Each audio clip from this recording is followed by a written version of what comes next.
Photoshoot करणाऱ्या मंत्र्याचं करायचं काय? करणाऱ्या मंत्र्याचं करायचं काय? मंत्र्याचं करायचं काय?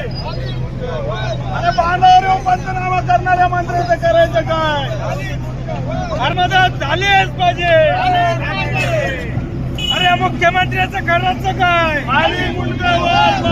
अरे कांद्याला भाव भेटलाच पाहिजे. अरे नुकसानग्रस्त नागरिकांना मदत मिळालीच पाहिजे.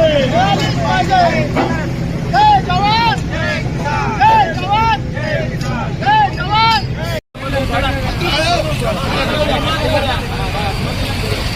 बॅनर घ्या, बॅनर हां झालं का? काम करू त्यांची गाडी.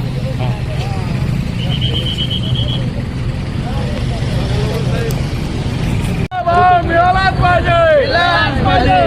कोण बोलणार? अरे आरामखोर सरकारचं करायचं काय? आज पैठणमधील बिडकीनमध्ये आपण बघतोय मोठ्या प्रमाणामध्ये शेतकरी आक्रमक झाल्याचं बघायला मिळतं आहे. कांदा रस्त्यावर फेकलेला आहे, त्यांचं नुकसानही झालेलं आहे. त्याचबरोबर जे पिकाचं नुकसान आहे, आता आपण बघतोय तुरी असेल, कपाशी असेल, याचंही नुकसान झालेलं आहे. ओला दुष्काळ जाहीर करून सरसकट मागणी करावी यासाठी रास्ता रोकोही बिडकीनमध्ये करण्यात आलेला आहे. पोलीस यंत्रणा सुद्धा आहेत. शेतकऱ्यांच्या काय भावना आहेत ते जाणून घेणार आहोत. हे मंत्री लोक येतात, शेतकऱ्यासोबत फोटो काढतात, शेतकऱ्याचा अपमान करतात. आज 8 दिवस झाले महाराष्ट्रात पूरस्थिती निर्माण झालेली आहे. अजूनपर्यंत कुठल्याही शेतकऱ्याला शासनाकडून मदत मिळालेली नाही आणि शासन फक्त त्यांचे फोटोशूट करतात, त्यांचं काम करतात, चालले जातात आणि ते पण त्यांच्याच पार्टीच्या लोकांचे पंचनामे करतात.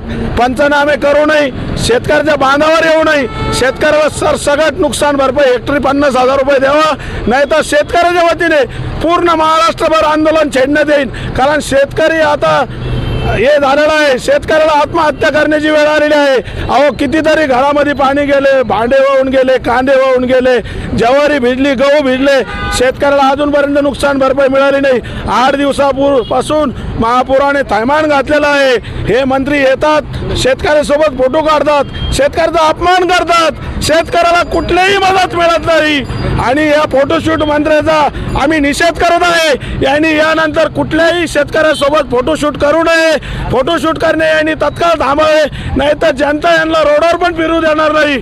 सरकारचं करायचं काय? आज फोटोशूट करणाऱ्या मंत्र्याचं करायचं काय? आज शेतकऱ्याला 50,000 रुपये हेक्टरी मदत झाली पाहिजे. त्याच्यानंतर तुम्हाला सांगतो दिवाळीपर्यंत मदत शेतकऱ्याच्या खात्यात यायला पाहिजे. नाहीतर आम्ही तुम्हाला सांगतो शेतकऱ्याच्या वतीने अख्ख्या महाराष्ट्रात नाही का जलसमाधीचा आंदोलनाचा इशारा देतो. आता माझी सध्याची मक्काची परिस्थिती अशी का मक्का पाण्यामध्ये हे सरकार नाही का याचं कोणताही अधिकारी मक्कामध्ये आलेला नाहीये. कोणता आला, तलाठीने आला, तहसीलदारने आलं, कोणीच नाही आलं. सध्या मक्का पाण्यामध्ये प्रशासन म्हणते की प्रशासन म्हणते सरसकट कोणतंही सरसकट तुम्ही आहे का? ते काय म्हणते सरसकट तर तुम्ही आहे का याचं हे करू राहिले.